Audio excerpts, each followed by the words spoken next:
Bom, vamos juntos então com os principais destaques do dia. A gente começa falando sobre o presidente do Senado, Davi Alcolumbre. Agora há pouco ele se manifestou, no plenário do Senado Federal, falando justamente sobre a decisão do ministro Gilmar Mendes, que quando hoje tomou uma medida monocrática de apenas colocar a Procuradoria-Geral da República como órgão responsável por pedir o impedimento de ministros do Supremo Tribunal Federal. Houve uma resposta aí do ministro do presidente do Senado, Davi Alcolumbre, agora na abertura dos trabalhos da sessão legislativa.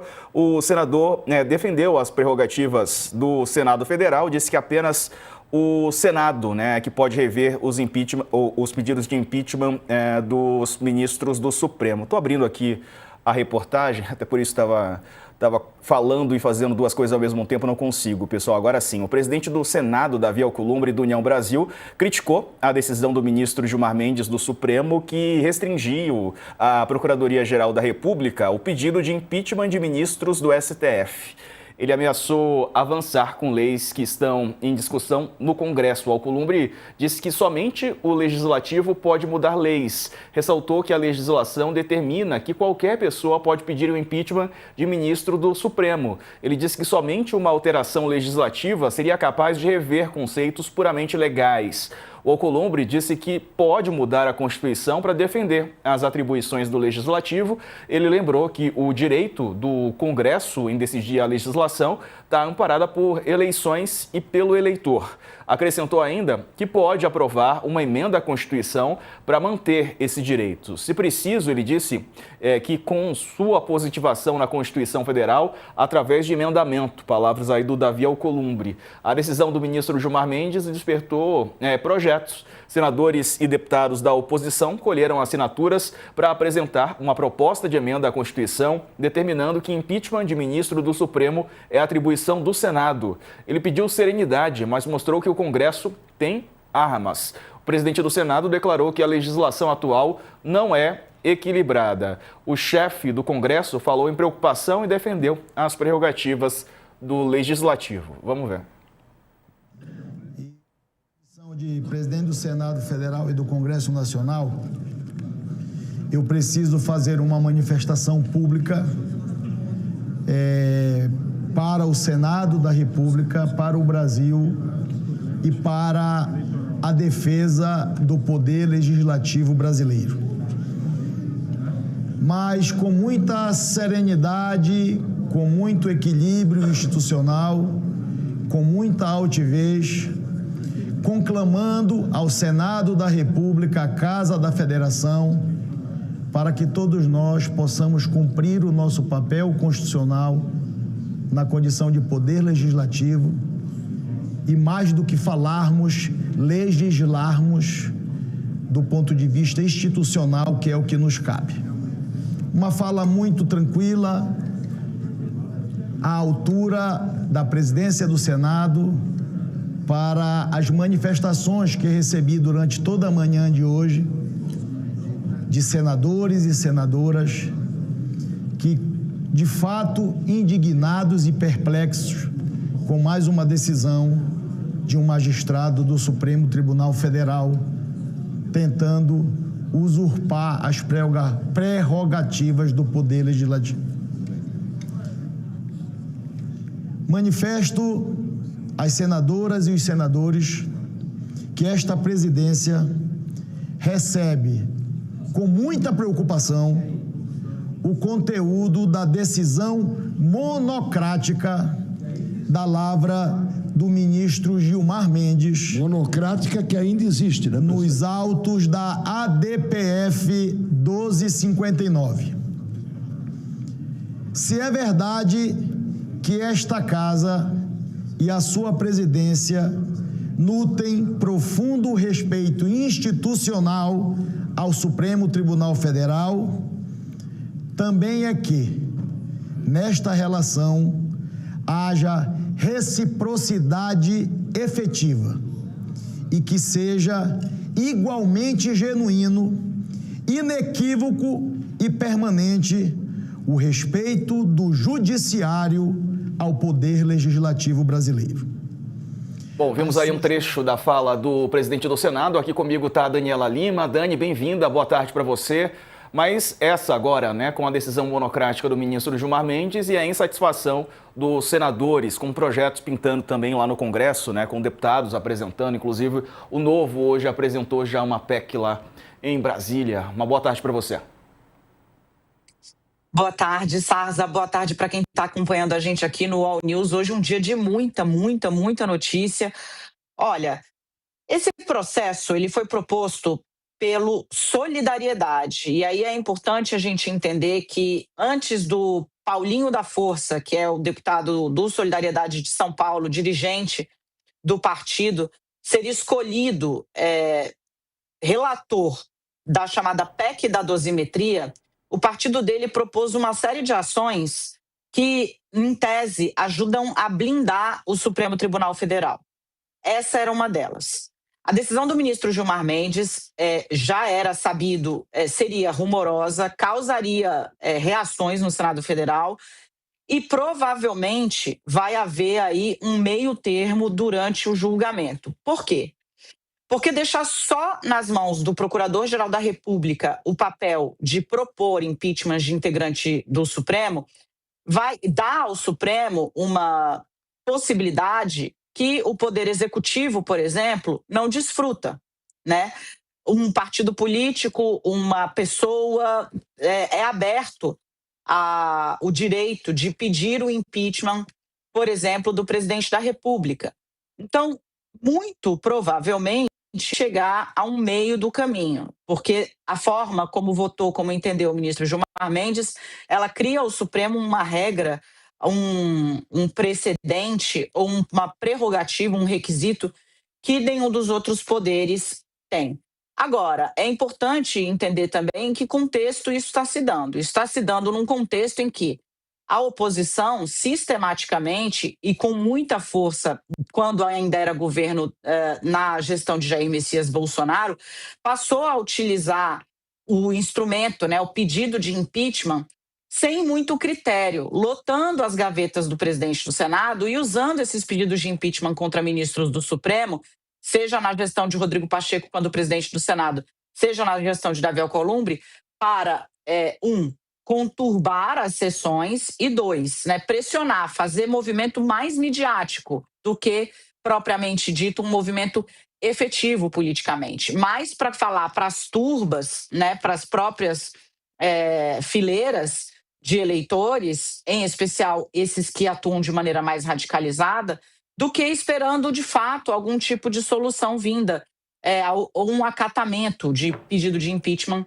por meio do Supremo Tribunal Federal. Então, assim, nem tanto ao mar, nem tanto à terra. A própria nota do senador Davi Alcolumbre reconhece que houve ali algum tipo de abuso na utilização desse instrumento. O que a gente pode esperar, então, é isso, Diego. A partir do dia 12, os demais integrantes do Supremo Tribunal Federal vão votar, devem formular seus votos e o Supremo deve chegar a um meio do caminho, né, que estabeleça regras bem claras para que esses pedidos de impeachment possam ser feitos, mas restringir só ao Procurador-Geral da República esse direito, de fato, não me parece que vai conquistar a maioria do plenário da Corte. A ver. Pois é, ô Dani, e os políticos de direita criticaram bastante hoje, né? Essa medida do ministro Gilmar Mendes, a decisão monocrática dele, vários se manifestaram. Estava vendo aqui a reportagem do Felipe Pereira, ele tratou sobre esse assunto no nosso site, né? E falou que bolsonaristas reagiram com irritação à decisão do ministro. Senadores alinhados ao ex-presidente usaram expressões como golpe e absurdo para classificar a medida. Eles pretendem subir à tribuna do Senado, como a gente viu aí, alguns já se manifestando. O motivo é o impeachment, né, de ministros do Supremo, que faz parte da estratégia da direita. Virou meio que um mantra, né? Para entrar no clube, o Dani tem que defender o impeachment, por exemplo, do ministro Alexandre de Moraes. É o recordista, ministro Flávio Dino também acumula uma série, o próprio ministro Gilmar Mendes, enfim. Tem sabe a máxima do Saint-Exupéry, do Pequeno Príncipe, tu és eternamente responsável por aquilo que cativas? A oposição passou da conta na utilização desse instrumento, transformando o próprio exercício da judicatura, ou seja, o próprio exercício do dever de decidir do juiz, numa espécie de risco de impeachment. Então, assim, ministro Alexandre de Moraes tem uma ação que fala sobre o inquérito das fake news. O ministro ele não pode sentar em cima do caso, não é assim que se faz bom direito, né? O ministro tem de pedir as diligências, tem de ouvir os envolvidos, tem de chamar as testemunhas, tem de julgar, o caso tem de andar.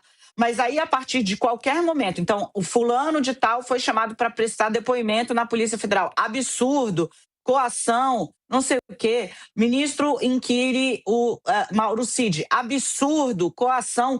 Os mesmos que lá atrás aplaudiam a juíza Gabriela Hardt, que foi às ruas, essa também punida. Ela foi punida pelo CNJ, não pela forma como tratou agora, de novo, o presidente Lula durante o depoimento dele, mas por ter, inclusive, plagiado decisões anteriormente exaradas por Sérgio Moro.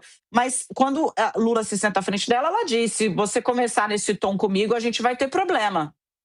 Não se viu nada parecido com isso na audiência do Cid. Então, são dois pesos e duas medidas, exageraram na dose, transformaram isso num instrumento de fazer política e de acossar o tribunal, porque é preciso entender que, a partir do momento em que há uma queixa, um pedido de impeachment feita por um parlamentar com muita visibilidade, por exemplo, nas redes sociais, há um movimento de manada, de ataque em cima do Supremo Tribunal Federal. Dentro dos ataques, tem gente que xinga, mas também tem gente que ameaça, né? A ideia de um Supremo Tribunal Federal que está ali comandando um golpe no Brasil fez com que uma pessoa se explodisse na frente da corte, para ficar no último exemplo mais recente. Então, assim, a irresponsabilidade da utilização da mais alta corte do Brasil, né, como um instrumento de fazer política para tentar evitar investigações, tentar evitar punições, acabou levando a uma resposta que, de novo, a saída proposta pelo ministro Gilmar Mendes é heterodoxa, porque difere, inclusive, dos critérios adotados para os outros poderes, para impeachment de presidente da República, por exemplo. Qual é a discussão, né, Sarza? Olha, o Supremo regulamentou, por exemplo, qual seria o trâmite do impeachment, tanto do Collor quanto da Dilma. Verdade. Né? Mas não estava estabelecido ali que só o Procurador-Geral da República poderia pedir impeachment. Por exemplo, vamos lembrar aqui de Dilma Rousseff, a última empichada. Os autores foram a então advogada, agora voltou a sê-lo, né, Janaína Pascoal, e o Miguel Reale Júnior, um jurista, também com base nas pedaladas fiscais. Dois do povo, digamos assim, né? E isso levou ao impeachment da então presidente Dilma Rousseff. Não coube para o presidente da República a prerrogativa de ter um impeachment proposto só pelo Procurador-Geral da República. Então deve-se chegar no meio do caminho, Sarza. Pois é, essa questão, né, Dani, a gente está vivendo tempos tão esquisitos que algumas anomalias são criadas, né? Essa parece mais uma anomalia porque não é natural, né, nem é benéfico que a restrição que os ministros fiquem tão blindados assim dessa maneira. Mas a gente entende a preocupação no sentido de perceber que há, né, uma política de... eu vou usar uma expressão da internet, de cancelamento dos ministros, né? Enfim, de colocá-los ali contra a população.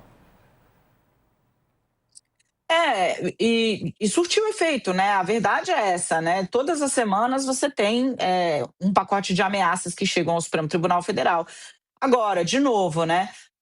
Os poderes, eles estão em choque já há algum tempo, né? E esse tipo de estratégia vai levando todos os lados a esgarçarem essa corda que, na verdade, deveria se trabalhar para voltar ao centro. E veja, o ministro Gilmar Mendes é um dos ministros com maior arco de conversa política dentro do Supremo Tribunal Federal, a ponto de ter sido mencionado nas conversas, você vai lembrar disso, Sarza, entre o Eduardo e o pai dele, eu acho, se não me falha a memória aqui, porque são tantos diálogos que a gente tem acesso, inclusive hoje tem mais alguns cabulosos para a gente tratar, mas em que diz, olha, no Gilmar ninguém toca, não é para falar do Gilmar. Por quê? Porque o Gilmar Mendes conseguiu manter pontes de diálogo institucional até com o bolsonarismo, né? E é deste ministro que parte essa decisão tão ruidosa, não é de um ministro que desconhece o ambiente político, pelo contrário, é um dos que mais conhece o ambiente político. Então, Gilmar Mendes certamente esperava uma reação bastante alarmada do Congresso, e sabe também que vai conversando com os pares dentro da corte, discutir se chegar a um voto médio, né, que dê aí regras mais claras, né, regulamentando o impeachment de ministros do Supremo Tribunal Federal, como fez nos 2 casos de impeachment de presidentes da República, Collor e Dilma Rousseff. Esse rito foi cumprido, ao ponto de que, gente, quem comanda o processo de impeachment, vamos voltar de novo aqui ao exemplo, não é o presidente do Senado, né? É o presidente do Supremo de turno. Né? Esse rito ele foi discutido à exaustão no plenário, inclusive pelos 11 integrantes da corte na época. Então, vai se chegar a um voto médio de regular, mas por que eu estou chamando a atenção, né? Do perfil do ministro que decidiu. O ministro Gilmar Mendes é um dos ministros que mais conhece o ambiente. A sinalização que ele dá, né, com uma decisão dessa monta olha, passou da conta, aqui nem eu estou segurando mais a onda, vamos estrangular para poder chegar, acredito, num voto médio. De novo, acho difícil que se mantenha com exclusividade para a Procuradoria-Geral da República o pedimento, para usar aqui uma expressão jurídica feia, né, mas a exclusividade de pedir impeachment de integrantes do Supremo Tribunal Federal.